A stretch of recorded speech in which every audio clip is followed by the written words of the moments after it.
Hello, and welcome to the fourth episode of the Warming Globe podcast. This podcast is brought to you by the Revolution Project, but as you saw in the introduction video, this episode is a collaborative one between Revolution Project, EarthHour Nepal, and Voice for the Planet.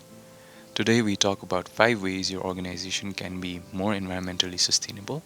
But before we jump into the topic, let me introduce you to EarthHour Nepal and Voice for the Planet. EarthHour is one of the world's largest grassroots movements for the environment, engaging millions of people in more than 180 countries and territories in showing solidarity with nature. The event serves as an opportunity for the world to symbolically come together for climate action. EarthHour movement continues throughout the year. The annual EarthHour Lights Out event is held worldwide toward the end of March to encourage individuals, households, communities, and businesses to turn off their non-essential lights for 1 hour as a symbol for their commitment to the planet. And that is today, and this movement is asking you to turn off your lights from 8:30 p.m. to 9:30 p.m. tonight.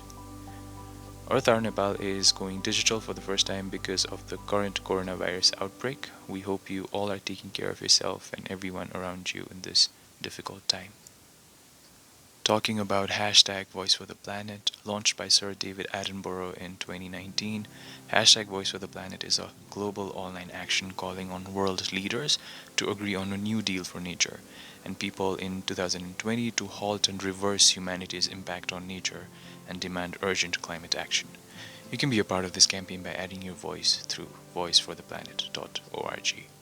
To know more about these campaigns, please follow the links on the description below. Now let's move to the topic of the day, and that is 5 ways your organization can be more environmentally sustainable. We chose this topic because bringing small sustainable changes in an organization is not so complex, and the future of this planet relies on small effort from many organizations. So how do we do that? So the first thing which you can do, which we all are aware of, is waste management and adding greenery. Two very simple things to do, and we are all aware of waste management. And the reason there is so much pollution on land and water is the mismanagement of waste, and it's happening because we are not segregating these wastes at source. Man-made wastes are linked to loss of biodiversity and immense environmental degradation, and it could be a lot better if everyone, especially if organizations, did their bits. A lot of wastes that end up in landfills have the potential of being reused, recycled, or upcycled, and if we mix all wastes in the same dustbin, it is not possible to recycle them. For example, an organization creates a lot of recyclables like paper. If these papers are mixed with organic waste that come out of the kitchen, then the paper loses its potential to be recycled. The solution for this is simple. Take 3 dustbins, separate them as recyclables, non-recyclables, and organic wastes, and fill the bins accordingly.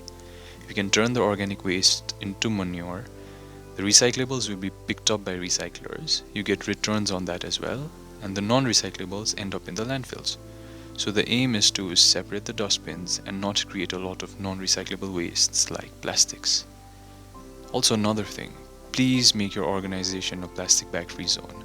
This is the easiest way to start this journey. Trust me, we don't need those plastic bags. Now about greenery. This is very simple as well. Add more green plants inside and outside your working area.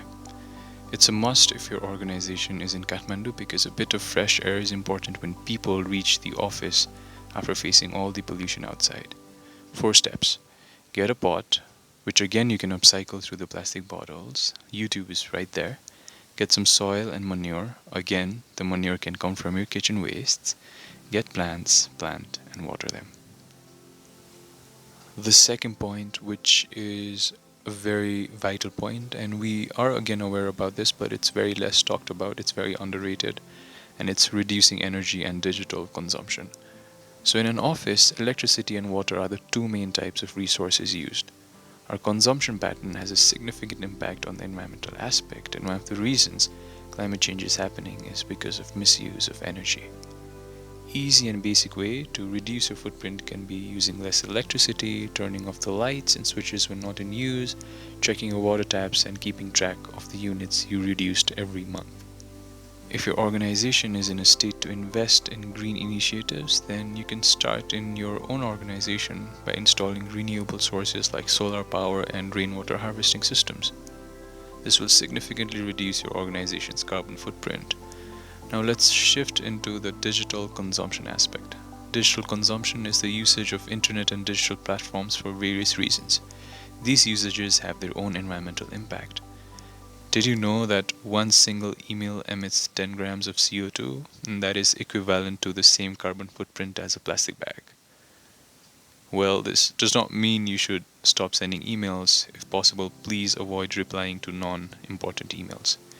If one email has that environmental footprint, imagine how intense it is when it comes to online streaming and all the other digital activities.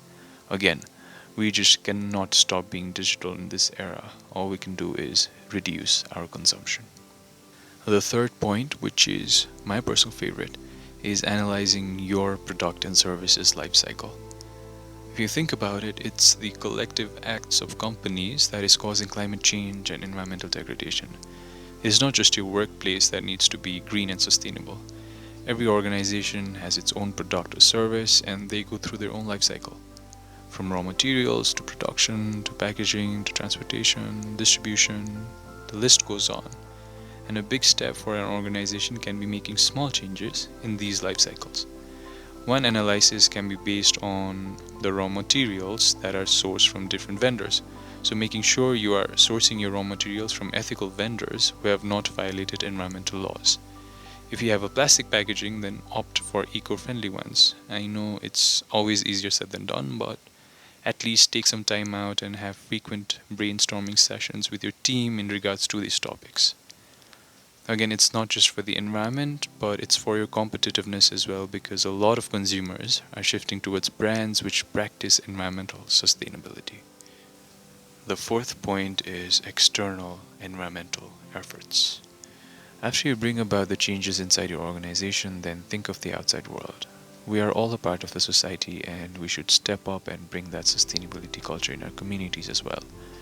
For example, you don't have to plant thousands of trees at a single time. Start by planting 10 trees around your organization's locality in the first year. Also, don't just plant it, make sure you take care of the saplings as well. When you make these small efforts, other people and organizations will do the same. 100 companies planting 10 trees is more impactful than one organization planting 1,000 trees. Because people look up to organization, whether it's employees or customers, and when a lot of companies do that, we start to see an actual impact. Because people will follow. Another example can be setting up waste management systems around your community, conducting volunteer work and environmental workshops. If your company separates a budget every year for such activities, make sure it's done on the basis of impact reports and documents, not just for the sake of photos and marketing. Yes, you should talk about your efforts and share it everywhere on the internet, but make sure that the effort you put in actually makes a positive impact on a permanent basis. The fifth and the final point is make a sustainability timeline and build the culture. You don't have to make all of these efforts at once. Make a timeline where you prioritize one thing at a time. Focus on one aspect every month. Start with waste management and just work on that for an entire month. Then you can continue the waste management process while you prioritize another aspect, which could be energy saving for the next month. There are a lot of activities that you can perform to make your organization environmentally friendly. You can Google it, brainstorm it with the team, bring your own creativity, and there's your answer. All we need is consistency in the efforts we put in. Think about this for a moment. We see a lot of companies showing their effort towards the environment, but we don't see the impact. And one of the reasons we don't see it is because of the lack in consistency. Segregating waste for a day is not going to change anything until you do it every single day. The same goes out for efforts like energy saving, adding greenery, using less paper. You'll not see the results too soon, but carry on. This planet counts on each individual and organizational effort for a better future. Remember, consistency builds culture. So there you go. That's 5 ways you can make your organization more environmentally sustainable. These are very simple and easy efforts, and actually that is all it requires to make an impact. Small steps and consistency. If a lot of organizations start doing it, solving climate change and pollution is going to be way easier. With that, we come to an end of today's episode. If you like this content, please subscribe to our channel, and to take the conversation forward, you can always write to us on Facebook Instagram, LinkedIn, and Twitter. This episode was brought to you by the Revolution Project, EarthHour Nepal, and Voice for the Planet. Special thanks to WWF Nepal for making this happen. To know more about these campaigns, please follow the links in our description below. Let's enhance our sustainability journey by turning off the lights tonight from 8:30 p.m. to 9:30 at least. Wishing you all a safe time ahead. Please take care of yourself and everyone around you. Together, we can fight this virus as well as climate change. This is Aish, your host, signing off. See you soon.